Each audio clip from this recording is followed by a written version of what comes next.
के नाम की महिमा हो। फिर से प्रभु ने ये सुंदर मौका दिया, अवसर दिया परमेश्वर के वचन मनन करने के लिए। आज संध्या के समय की संगति में जुड़े हुए सारे भाई बहनों को प्रभु यीशु क्रिस्त के पवित्र नाम में सलाम देते हैं। हम सबों को प्रभु ने इस मुश्किल के वातावरण में अभी तक सुरक्षित रखा। हमारे कमी घटियों को प्रभु ने पूरा किया। अब तक प्रभु ने हमें चलाया। ये सुंदर गीत के बोली जो हमने सुना बहुत ही हृदय को सांत्वना और हिम्मत देने वाला है। वो ले चलता है, प्रभु हाथ पकड़कर ले चलता है। कितना आनंद देता है, विशेषकर ऐसी परिस्थितियों में जहां पर चारों तरफ केवल मुसीबतें और कठिनाइयां दिखाई देता है, सुनाई देता है। बीमारी और मृत्यु के अलावा और कुछ सुनाई नहीं देता है। ऐसी परिस्थिति में जहां पर अनिश्चितता भरा हुआ है, कल क्या होगा कुछ नहीं मालूम, असुरक्षा भरा हुआ है, कैसे आगे का काम होगा नहीं मालूम, परंतु इसके बीच में हमें हिम्मत और सांत्वना केवल प्रभु ही देता है। ले चलता है, ले चलता है, वो मुझको हाथ पकड़कर ले चलता है। कितना तसल्ली हृदय को मिलता है। प्रभु को धन्यवाद देंगे इस संध्या के समय के संगति के लिए और सुंदर गीतों के लिए। आज के मनन के लिए हम इब्रानियों की पत्री 13 अध्याय के 8वां पद को पढ़ेंगे। इब्रानियों की पत्री 13 अध्याय के 8वां पद। यीशु मसीह कल और आज और युगान युग एक सा है, ना बदलने वाला प्रभु। इस वचन का अर्थ मैं विश्वास करता हूं इन दिनों में पहले से बढ़कर हमें समझ में आता है। ऐसा क्यों? ऐसा इसलिए क्योंकि माहौल पूरा बदल गया है ना, अचानक बदल गया। और इस बदलावट के बीच में हम हैं। कितनी सारी चीजें बदल गया। 4-5 महीनों के अंदर कितने बदलावट आया, कितने बदलावट आया। किन किन बातों में बदलावट आया? बहुत सारी बातों में बदलावट आया। बदलता हुआ संसार में, बदलती हुई परिस्थितियों में, बदलता हुआ वातावरण में हम हैं जहां पर सब कुछ बदलता है। पर एक ऐसा है जो बदलता नहीं, वो हमने पढ़ा, प्रभु यीशु मसीह आज कल और युगान युग एक सा है। मतलब भूतकाल में, वर्तमान काल में और भविष्य काल में एक सा है, बदलेगा नहीं। तो मैंने इसलिए कहा क्योंकि अभी कितने लोग हैं जो जिनके नौकरी गया है ना, कितने लोग हैं जिनके आमदनी बंद हो गया, कितने लोग हैं जिनके बिजनेस ठप हो गया, जिनके जीवन में बहुत सारे चेंजेस आया मतलब मजबूरी से आया, इसलिए नहीं कि हमने चाहा, मजबूरी से आया। बदल रहा है सब कुछ। और अभी हमको ये भी पता नहीं आगे ये कहां जाकर रुकेगा, अनिश्चितता है। कोई भी नेता कोई पक्का हमें आश्वासन नहीं दे सकता है, ठीक है 2 महीने के बाद सब कुछ शांत हो जाएगा। ऐसा कौन बोलता है? कोई नहीं बोल सकते हैं, क्योंकि किसी के हाथ में नहीं है ये। और इसलिए अनिश्चितता हमारे अंदर और बढ़ता है, क्योंकि अधिकार के साथ बोलने वाला कोई भी नहीं है।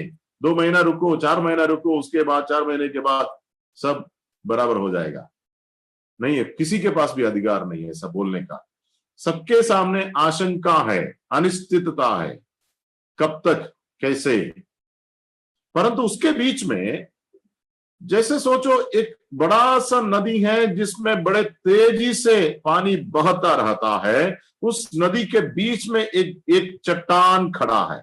एक चट्टान, नदी बहता रहता है, पानी आता है जाता है, पानी के साथ बहुत कुछ आता है जाता है, परंतु चट्टान जो बीच में है ना, वो तो उधर ही रहेगा, कोई असर नहीं होगा, कोई असर नहीं होगा। यहां पर प्रभु कहता है, प्रभु का वचन कहता है, यीशु मसीह कल और आज और युगान युग एक सा है। इस पृथ्वी में चेंजेस कब से शुरू हो गया? बदलना, बदलावट। यदि हम बाइबल के इतिहास को पढ़ेंगे, हमें समझ में आएगा कि पृथ्वी में सबसे पहला बदलावट तब आया जब सबसे पहला पाप हुआ। वो हमको पता नहीं कितने सृष्टि आरंभ होने के कितने समय के बाद पाप हुआ, वो नहीं मालूम, परंतु जब से पाप आया तब से बदलावट शुरू हो गया। उसका मतलब यह है, आज हम जिस पृथ्वी को देख रहे हैं, ये पृथ्वी बदला हुआ पृथ्वी है, ओरिजिनल नहीं है। मतलब ओरिजिनल परमेश्वर जिस समय पृथ्वी को बनाया था उस समय का पृथ्वी और पाप के बाद के पृथ्वी में बहुत फर्क आया। क्यों फर्क आया? पाप के कारण फर्क आया। मतलब आप सोचिए, यदि अभी ये पृथ्वी या ये सृष्टि, प्रभु की रचना अभी इतना सुंदर है, तो पाप के पहले ये रचना कितना और अधिक सुंदर था। इस पृथ्वी के, इस सृष्टि के ओरिजिनल ब्यूटी में, ओरिजिनल सुंदरता में हम में से किसी ने देखा नहीं।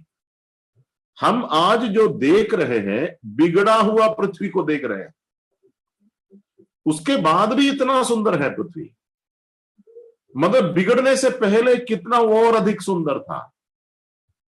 मतलब यह है, बिगड़ना या बदलना कब से शुरू हो गया? जब से पाप आया तब से शुरू हो गया। ये बदलावट मनुष्यों में है, केवल मनुष्यों में नहीं है, सारी सृष्टि में है। परमेश्वर के सारी रचना के ऊपर पाप का असर आया। यदि आप उत्पत्ति के पुस्तक पढ़ोगे, मनुष्य पाप करने के बाद परमेश्वर आकर मनुष्य को बोलता है, तेरे कारण पृथ्वी श्रापित है। श्राप आया पृथ्वी में, उससे पहले श्राप नहीं था। और जब से श्राप आया तब से बिगड़ता बिगड़ता बिगड़ता जा रहा, एक एक दिन बिगड़ता जा रहा है।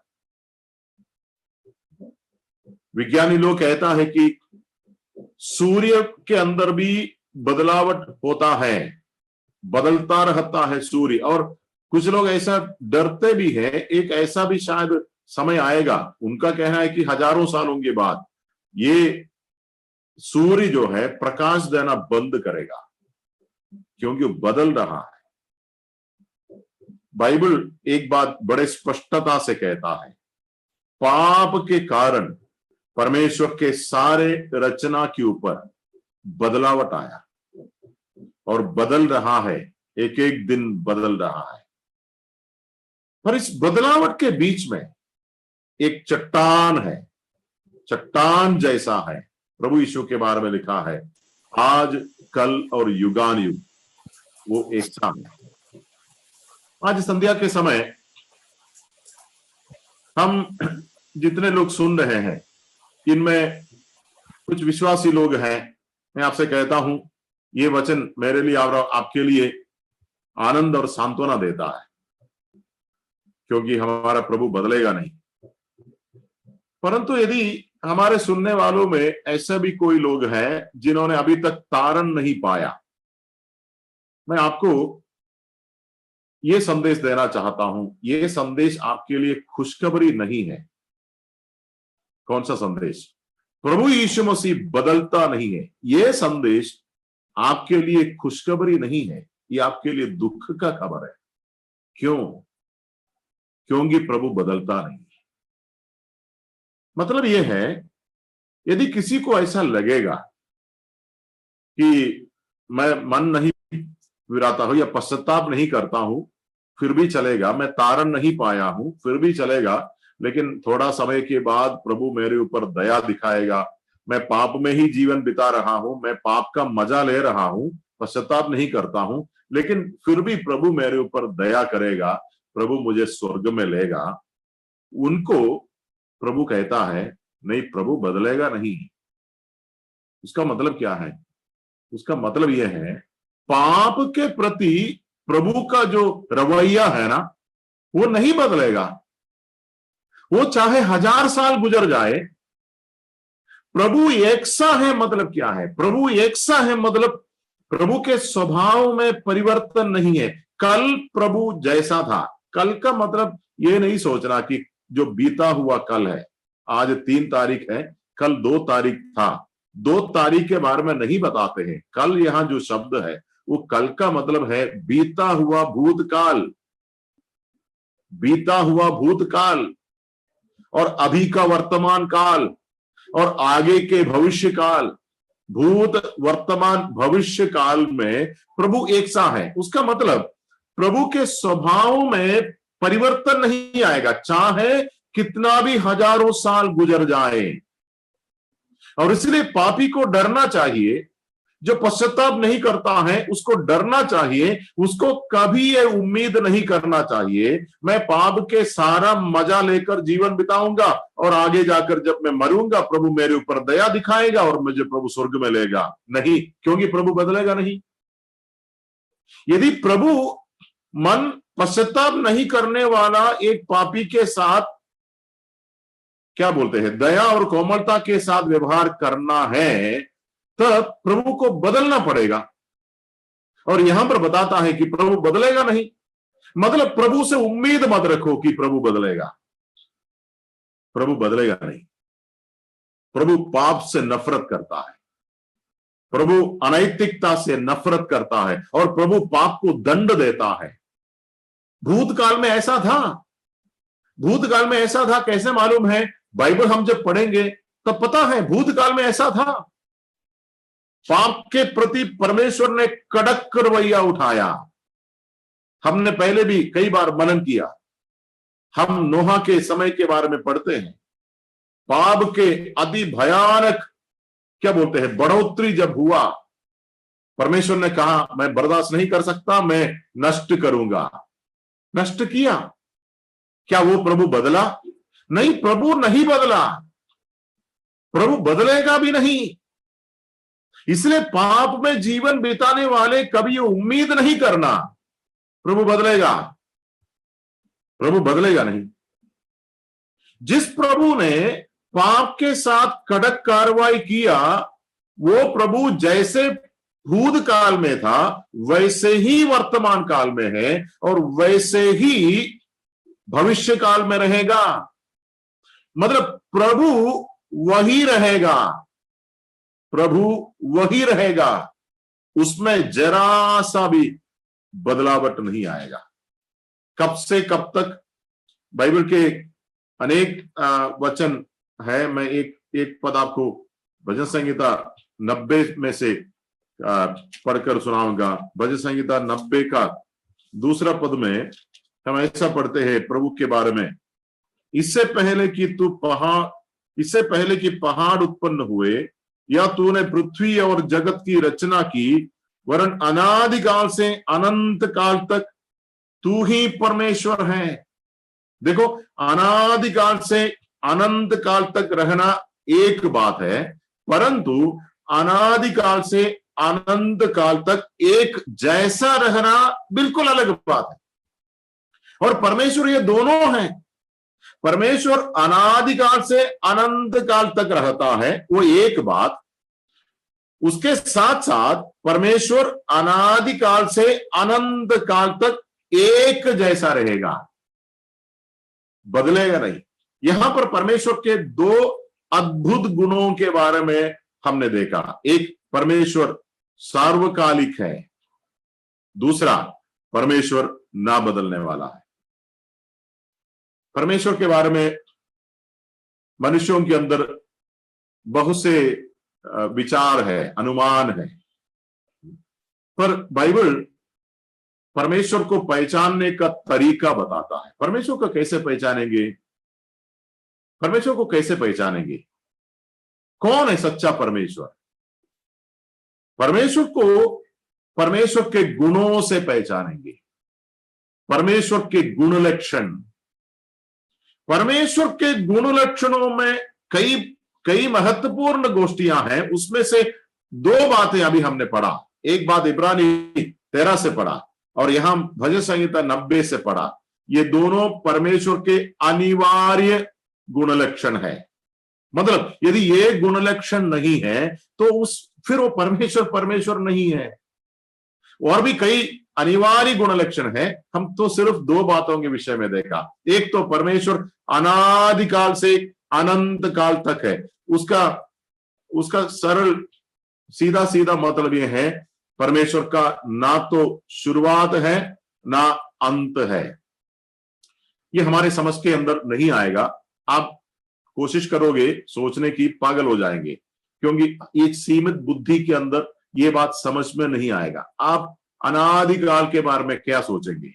आप पीछे जाओ। अनादिकाल का मतलब आदि, अनादि, जहां आदि नहीं है। आप पीछे जाओ। कितना पीछे जाओगे?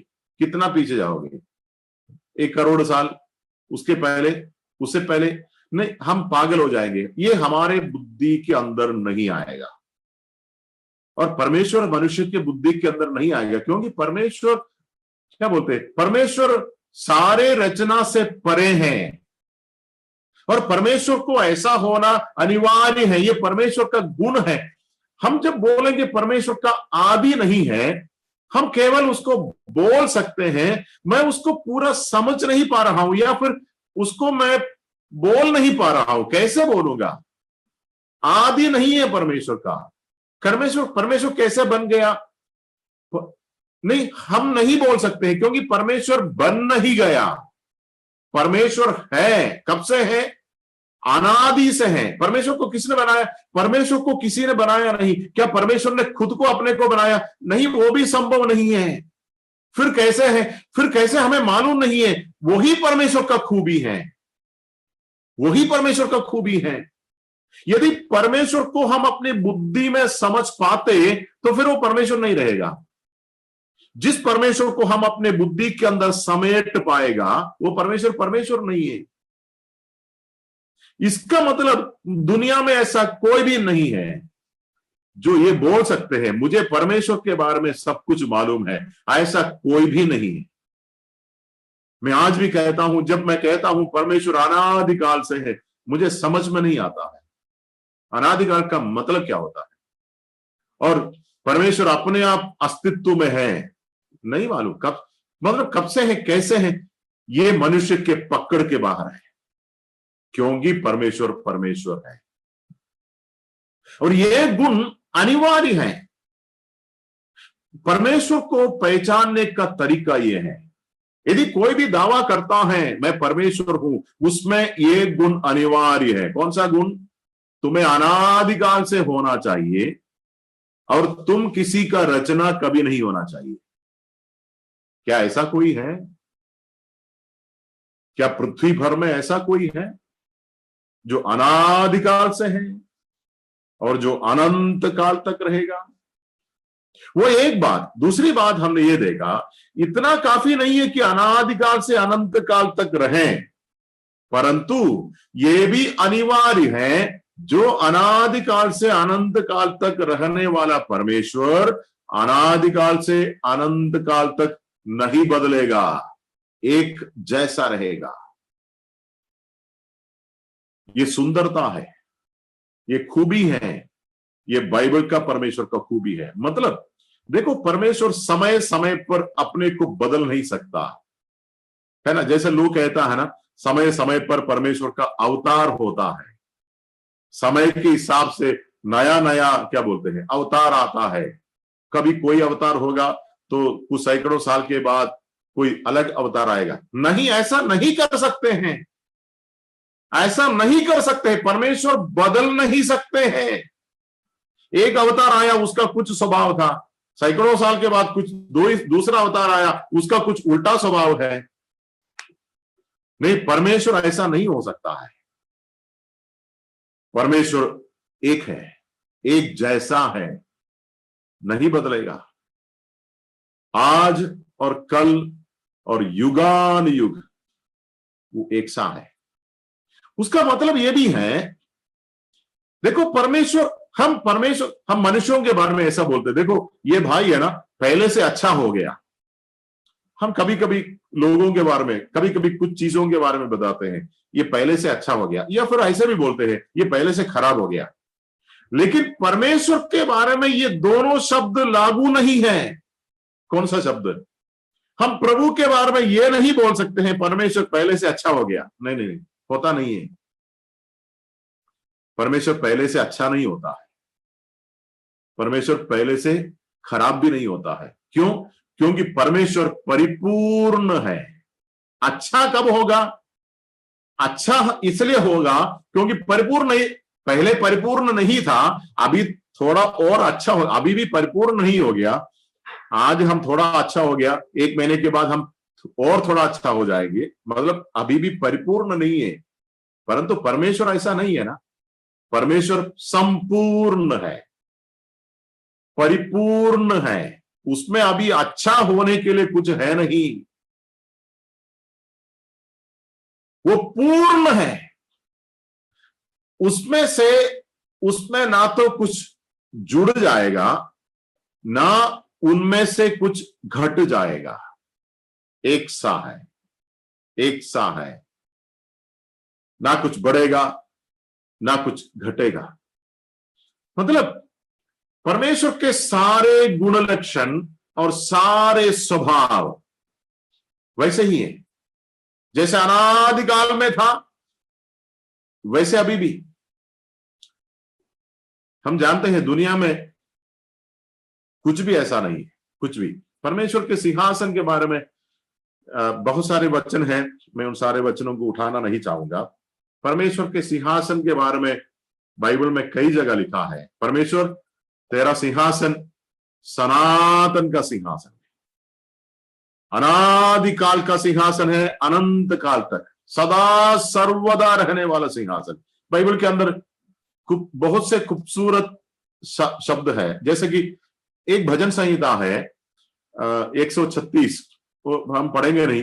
वो भजन संहिता के अंदर मेरे ख्याल से लगभग 20 के ऊपर 22 या 23 बार तक एक शब्द बार बार आया है, उसकी करुणा सदा की है, उसकी करुणा सदा की है। वो पूरा भजन संहिता में उसको रिपीट किया है। क्यों इतना रिपीट करने की जरूरत क्या है? एक एक परमेश्वर के गुण लक्षण बोलने के बाद, या फिर परमेश्वर के एक एक स्वभाव बोलने के बाद वो दास कहता है उसकी करुणा सदा की है। उसका मतलब क्या है? बदलेगा नहीं, वो बदलेगा नहीं, सदा की है। परमेश्वर का सिंहासन नहीं बदलेगा नहीं। अच्छा, इस पृथ्वी का सिंहासन नहीं, पृथ्वी सिंहासन का मतलब है अधिकार, शासन। क्या बदलेगा? बदलता रहता है। इस संसार के पृथ्वी का कोई भी शासन टिकने वाला नहीं है, बदलता है ऊपर से नीचे तक। भारत के सबसे ऊपर अधिकार है ना राष्ट्रपति का माना जाता है, लेकिन ऊपर से नीचे तक टिकने वाला कौन सा अधिकार है? टिकने वाला कोई भी अधिकार नहीं है। मैं बाइबल के अंदर से आपको एक चित्र दिखाना चाहूंगा। न्यायों का पुस्तक, बुक ऑफ जजेस, न्यायों का पुस्तक, शास्त्र, पहला अध्याय। इसमें केवल एक उदाहरण के लिए मैं दिखाना चाहूंगा। पहला अध्याय का 7वां पद में आप ध्यान से सुनिए। एक घटना का या एक इतिहास का घटना है, उसका एक छोटा सा विवरण है। 7वां पद में पढ़ता हूं। तब अदोनी बेजेक ने कहा, हाथ पांव के अंगूठे काटे हुए 70 राजा मेरी मेज के नीचे टुकड़े बीनते थे।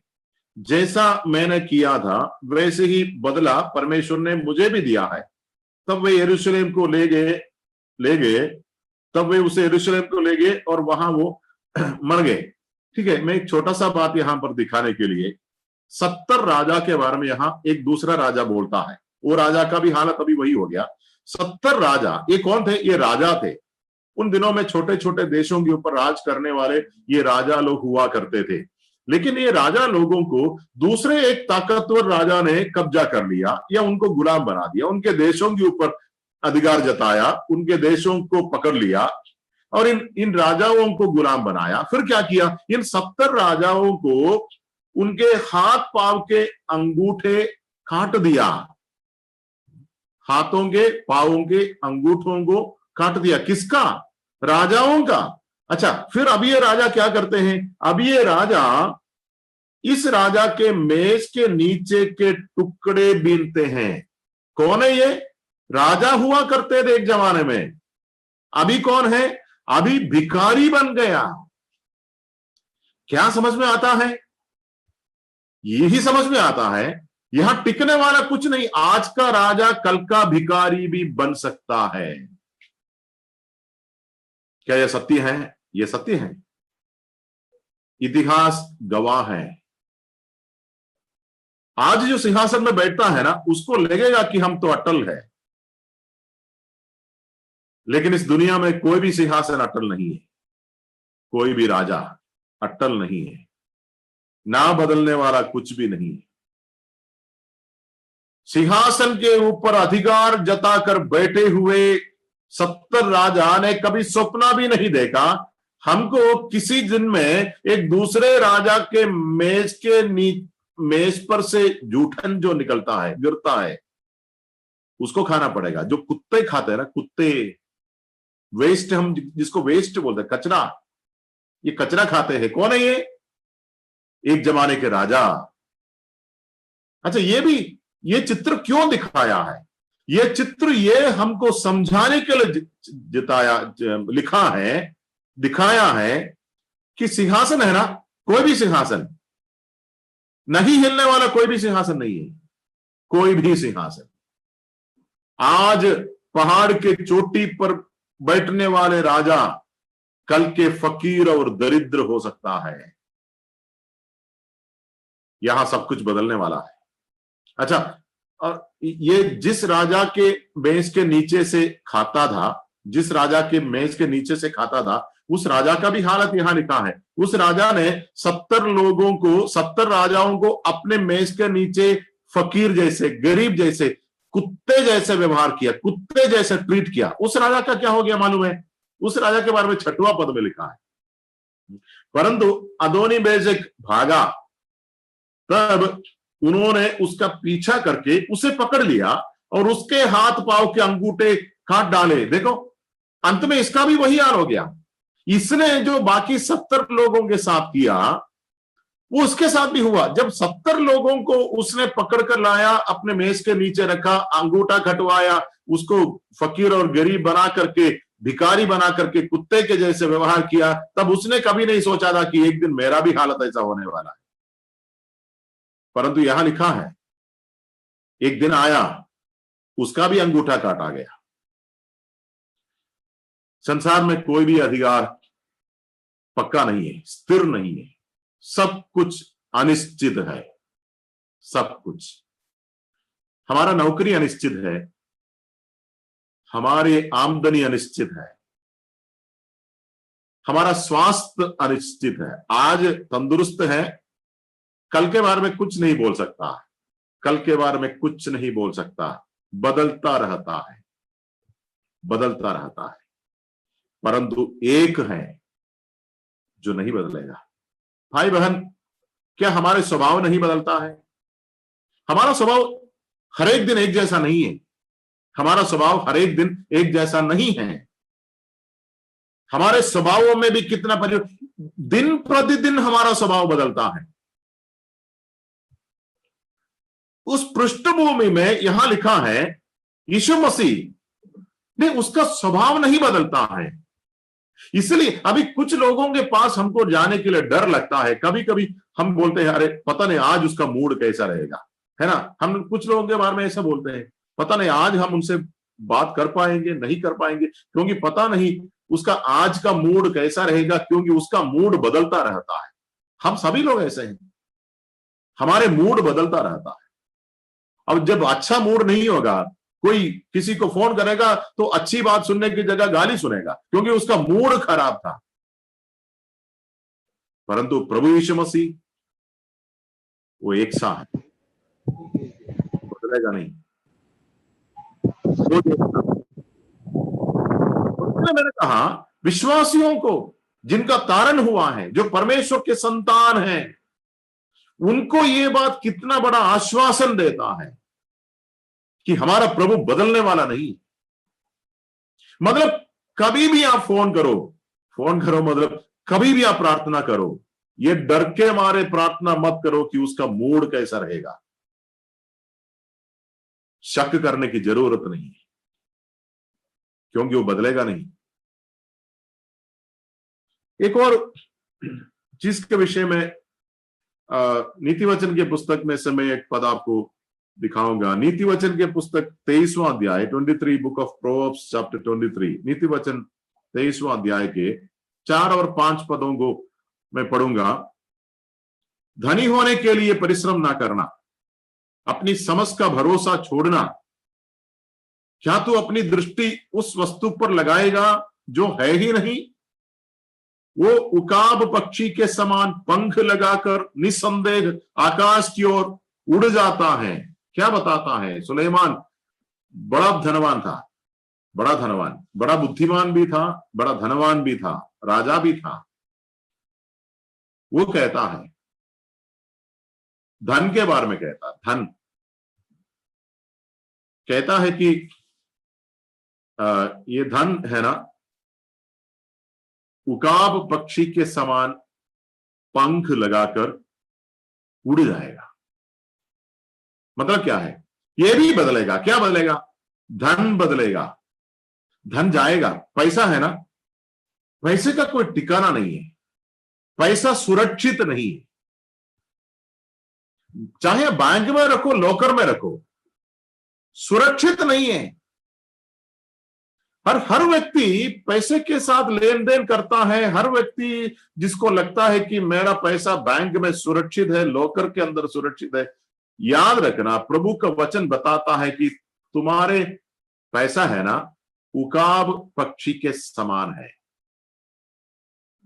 पता नहीं चलेगा कब उसने पंख लगाकर उड़ गया।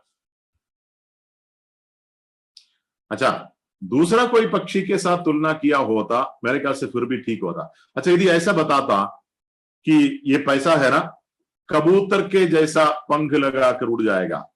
कबूतर इतना ज्यादा ऊपर उड़ता नहीं है, हम मतलब कोशिश करने से शायद पकड़ भी सकते हैं। ऐसा भी नहीं लिखा कि कौवा के समान पंख लगाकर उड़ जाएगा। नहीं, कौवा भी बहुत ऊपर नहीं जाता है, कोशिश करने से वो भी पकड़ में आएगा। बहुत सारे पालतू पक्षियां हैं, कुछ लोग पक्षियों को अपने घरों में पालते हैं, वो इतना ज्यादा उड़कर बाहर नहीं जाता है। परंतु यहां पर एक ऐसी पक्षी के बारे में लिखा है जो मनुष्य के पकड़ में नहीं आता है। उकाब के बारे में बाइबल के अंदर भी ऐसा लिखा है कि उकाब अपना घोंसला है ना, छोटे छोटे पेड़ों के ऊपर नहीं लगाता है।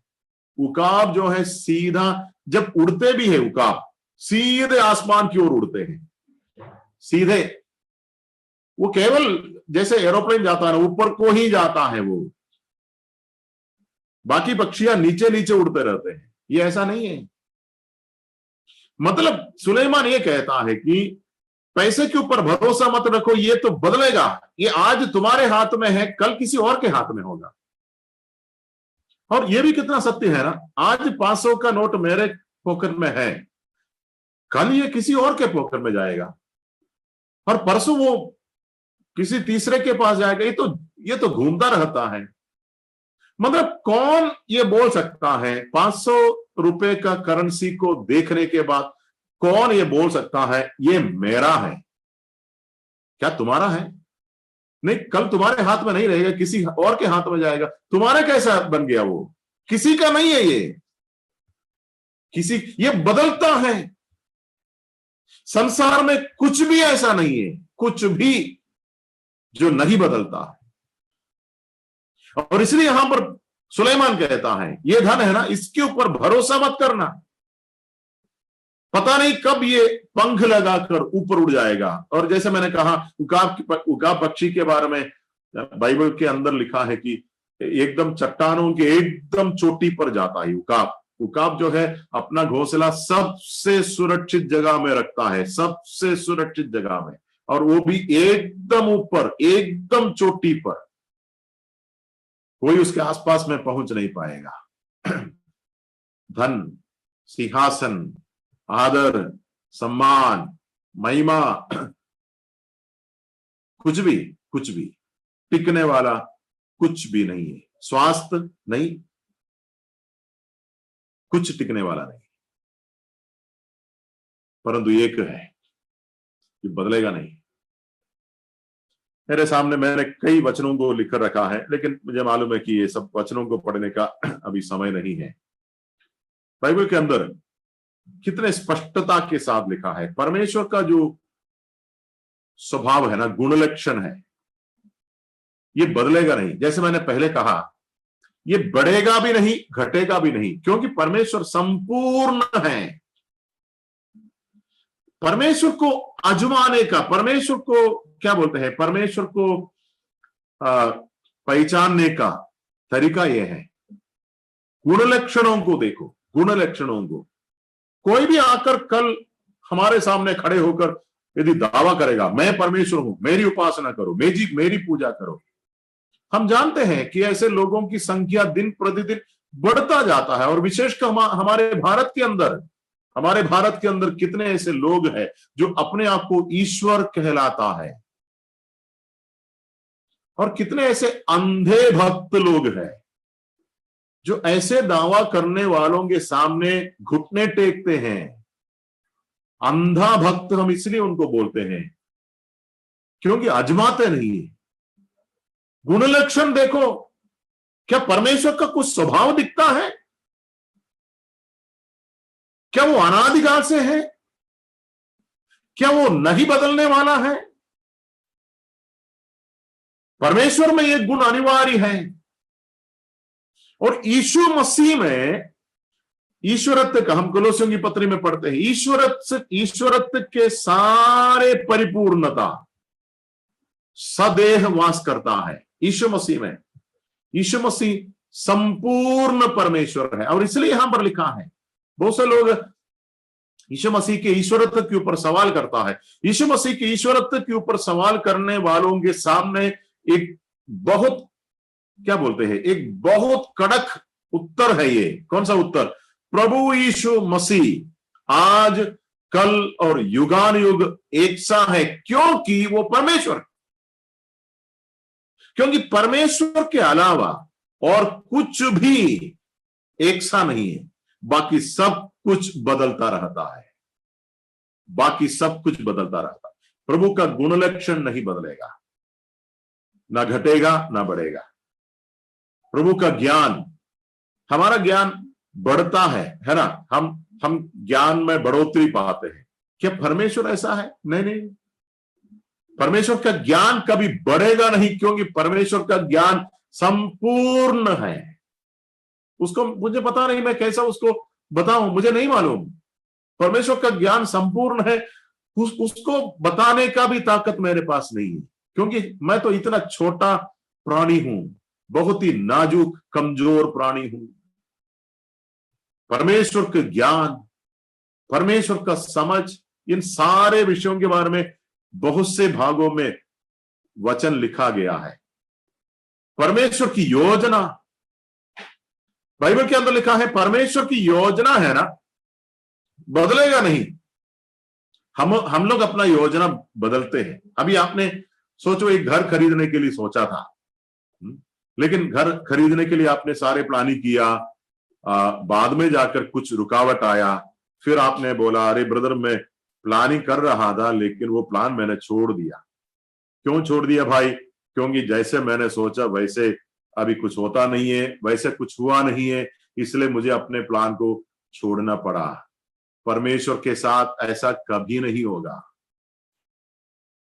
परमेश्वर के सारी योजना पूरा होगा, क्योंकि परमेश्वर बदलेगा नहीं। हम लोग बदल गया। जैसे मैंने कहा ना, पहले मैंने सोचा था घर खरीदना है, लेकिन अभी मैं ऐसा नहीं सोच रहा हूं। क्यों? बदल गया, योजना बदल गया, योजनाओं को वापस लेना पड़ा। प्रभु ऐसा नहीं है, प्रभु बदलने वाला नहीं है। हमारा प्रभु एक सा है, उसके अंदर के सारे गुण एक सा है। बाइबल के आखिरी पुस्तक के अंदर से मैं एक पद आपको दिखाऊंगा। 20वां अध्याय, प्रकटीकरण का पुस्तक, प्रकाशित वाक्य का पुस्तक, उसका 20वां अध्याय में एक सुंदर चित्र है जो यूहन्ना प्रभु के सेवक था। उस यूहन्ना को प्रभु ने खुद दिखाया, स्वर्ग का एक चित्र दिखाया। 20वां अध्याय के 11वां पद में पढ़ता हूं। फिर मैंने एक बड़ा श्वेत सिंहासन और उसको जो उस पर बैठा हुआ है देखा। उसके सामने से पृथ्वी और आकाश भाग गए और उनके लिए जगह ना मिली। देखो देखो, परस्पर विरोधी बात। देखो, परस्पर विरोधी बात। यूहन्ना कहता है मैंने एक सिंहासन देखा, पर मैंने ये भी देखा पृथ्वी और आकाश भाग गया, मतलब बदल गया। पृथ्वी, ये आकाश जो ऊपर हम आकाश देखते हैं ना, बहुत से लोगों को लगता है कि ये जो पृथ्वी है ना, हजारों हजारों हजारों लाखों सालों से पृथ्वी चलते आ रहा है, नहीं ये पृथ्वी तो वैसे ही रहेगा, कुछ नहीं होगा। ये आकाश है ना, लाखों लाखों लाखों सालों से चल रहा है, ये भी तो वैसे ही रहेगा, कुछ नहीं होगा। प्रभु कहता है जिस पृथ्वी और जिस आकाश के ऊपर भी तुम्हारा भरोसा है ना, ये भी बदलेगा, ये भी बदलेगा, सब कुछ बदलेगा, पर एक है जो नहीं बदलेगा। क्या है? यूहन्ना ने क्या देखा? यूहन्ना कहता है मैंने एक बड़ा श्वेत सिंहासन देखा और उसको भी देखा जो उस पर बैठा है। कौन है वो? उसी के बारे में इब्रानी 13:8 में हमने पढ़ा। प्रभु यीशु मसीह आज, कल और हमेशा के लिए एक सा है। उसका सिंहासन वो नहीं बदलेगा। कब से है? अनादिकाल से है। कब तक रहेगा? नहीं, वो अनंत काल तक नहीं बदलने वाला, हिलेगा नहीं वो। अच्छा, बाकी सिंहासनों का क्या हुआ वो भी मैं आपको दिखाऊंगा। प्रकटीकरण का पुस्तक का 6 अध्याय थोड़ा निकालेंगे, जिसके पास बाइबल है निकाल सकते हैं, मैं आपके लिए पढ़ूंगा। प्रकटीकरण का पुस्तक 6 अध्याय के अंदर से 2-3 पद मैं आपको पढ़कर दिखाऊंगा, सुनाऊंगा। 15 पद से मैं नीचे पढ़ता हूं। तब पृथ्वी के राजा और प्रधान और सरदार और धनवान और सामर्थी लोग और हरेक दास और हरेक स्वतंत्र पहाड़ों की खोहों में और चट्टानों में जा छिपे और पहाड़ों और चट्टानों से कहने लगे हम पर गिर पड़ो और हमें उसके मुंह से जो सिंहासन पर बैठा है और मेमने के प्रकोप से छिपा लो, क्योंकि उनके प्रकोप का भयानक दिन आ पहुंचा है। अब कौन ठहर सकता है? ये कौन है? ये राजा है। राजा का मतलब अधिकारी है, राजा का मतलब शासन करने वाले। उसमें प्रधानमंत्री है, उसमें राष्ट्रपति है, हर देशों का। आज जो सिंहासन पर बैठा है एक दिन कहां जाएगा? पहाड़ों के खोहों में, चट्टानों में जा छिपेंगे। क्यों? क्योंकि उनका सिंहासन टिका नहीं, उनका सिंहासन बदल गया। भाई बहन, सब कुछ बदलेगा, सब कुछ बदलेगा। दुनिया में कोई सिंहासन नहीं है जो हमेशा का है, कोई शासन नहीं है जो हमेशा का है, बदलेगा। और इन शासकों को जो आज लाखों लोगों के ऊपर अपने अधिकार को जमाता है, यही शासक, लोग दुनिया में ऐसे भी शासक रहे जिनका नाम सुनने से लोग कांपते थे। ऐसे शासक रहे जिनके नाम अपने होठों में लेने से लोग डरते थे। कहां गए? गए, उनका सिंहासन पलट गए। पर यहां पर फिर से वो सिंहासन को दर्शाया है। यहां पर हमने अंत में ये पढ़ा, हमें उसके मुंह से जो सिंहासन पर बैठा है छिपा ले। कौन है सिंहासन पर जो बैठा? सनातन का परमेश्वर है। कौन है वो? वही हमने पढ़ा, प्रभु यीशु मसीह आज और कल और युगान युग एक सा है, सिंहासन में है।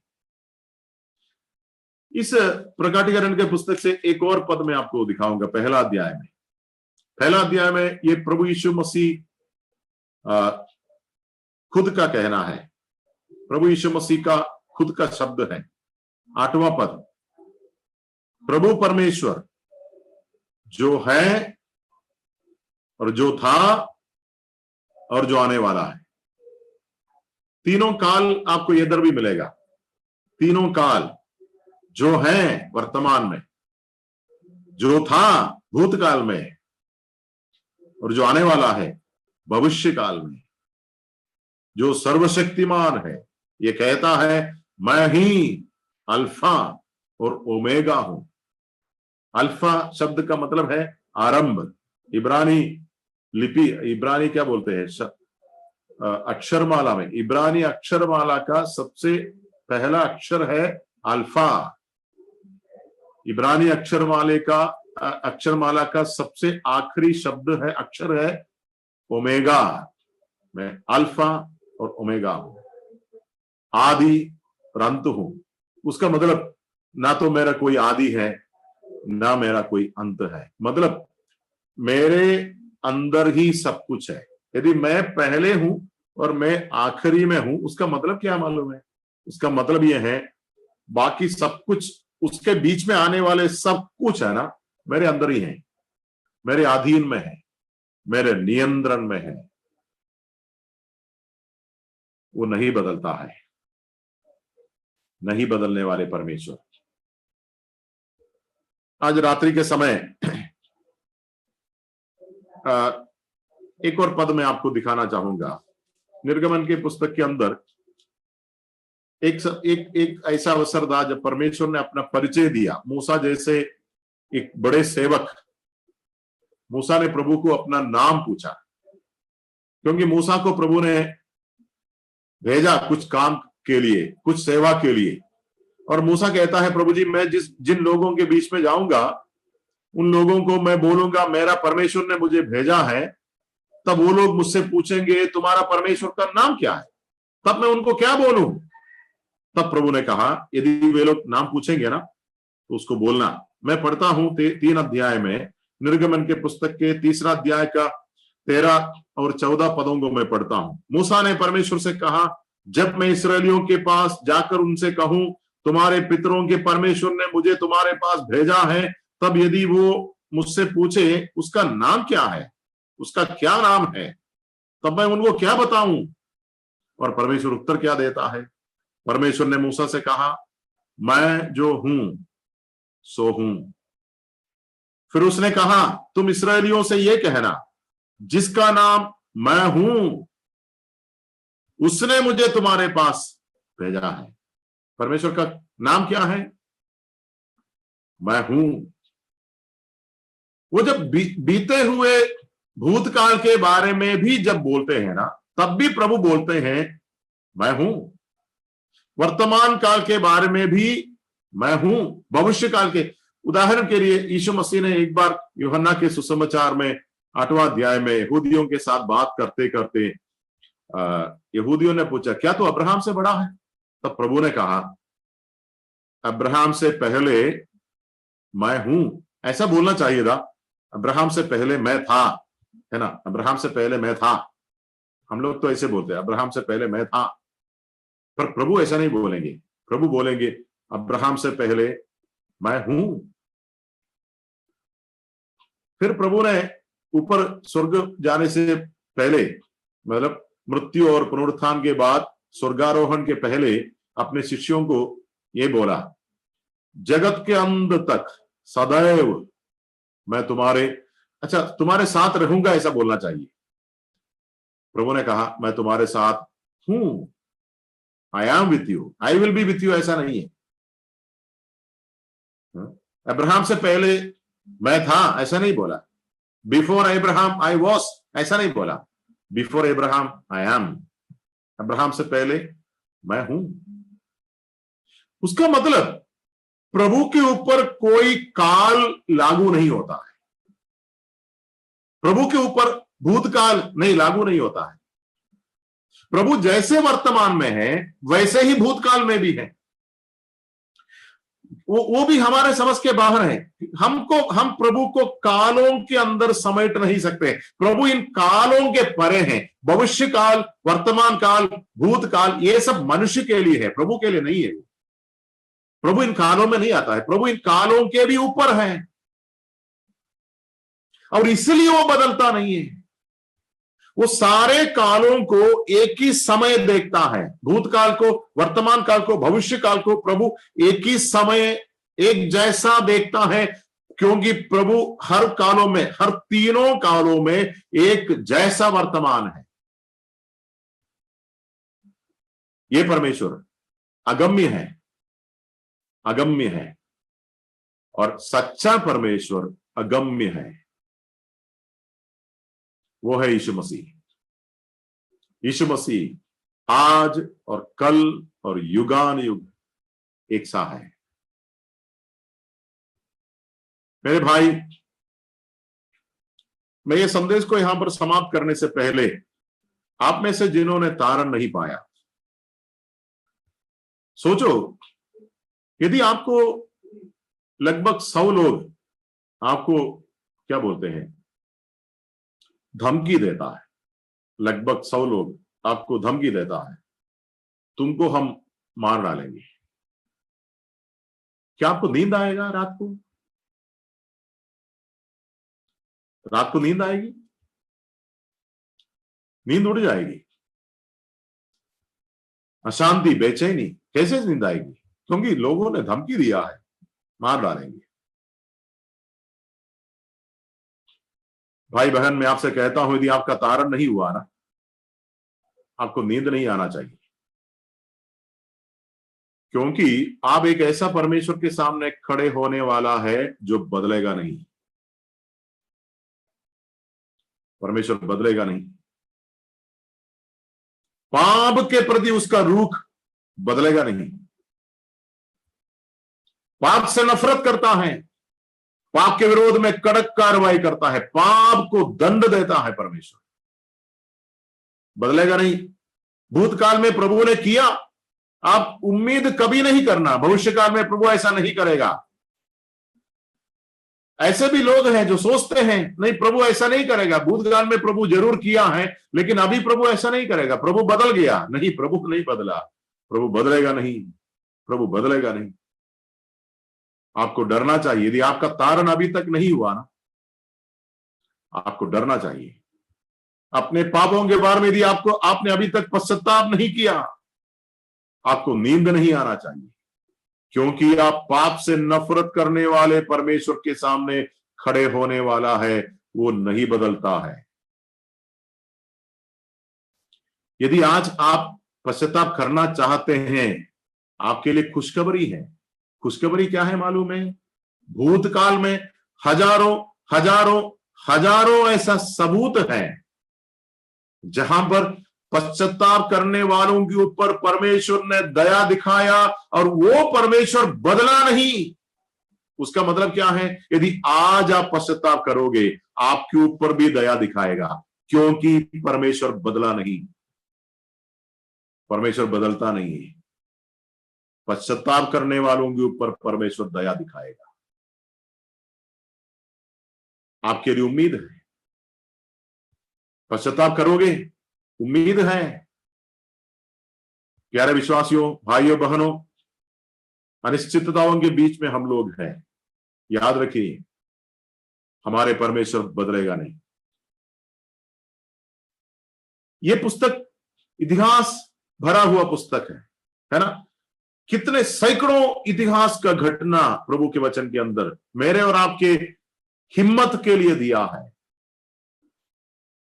एलिया का परमेश्वर, हम लोग बोलते हैं ना, एलिया का परमेश्वर जिंदा है। तो परमेश्वर बदलेगा नहीं,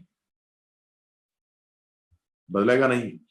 आप परेशान हैं, आप चिंता में हैं, आप मुश्किल में हैं, आप अनिश्चितता और असुरक्षा को महसूस करते हैं, मेरे भाई हिम्मत बांध,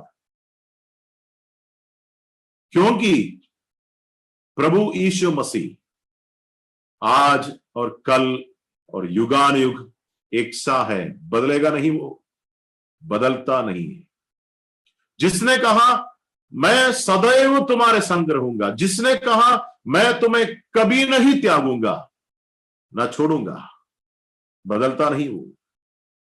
हिम्मत रख, आशा रख, हमारा प्रभु बदलता नहीं है, ना बदलने वाला प्रभु। आप सुसमाचारों को पढ़ते हैं, जिस प्रभु वहां दिखता है ना, वही प्रभु आज भी है। वही प्रभु जो भीड़ों को, जो दुखियों को, जो मुसीबतों में पड़े थे, उनको देखकर जिस प्रभु ने तरस खाया, वो प्रभु बदला नहीं, वो प्रभु बदलता नहीं। वो कल का प्रभु है ना, वही आज का भी प्रभु है, वही है आज भी, बदला नहीं है।